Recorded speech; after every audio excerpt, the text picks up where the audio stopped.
umutima w'umuntu urafise ikibazo kiremereye.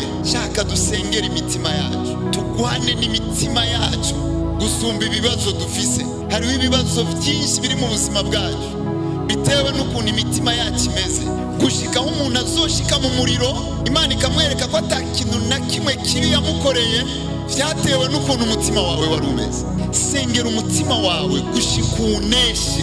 Imana irahindura ubuzima bw'umuntu, ariko Imana ntishobora kuza guhindura umutima wawe mu gihe ibyo uri kurakora wumva bikuryoheye.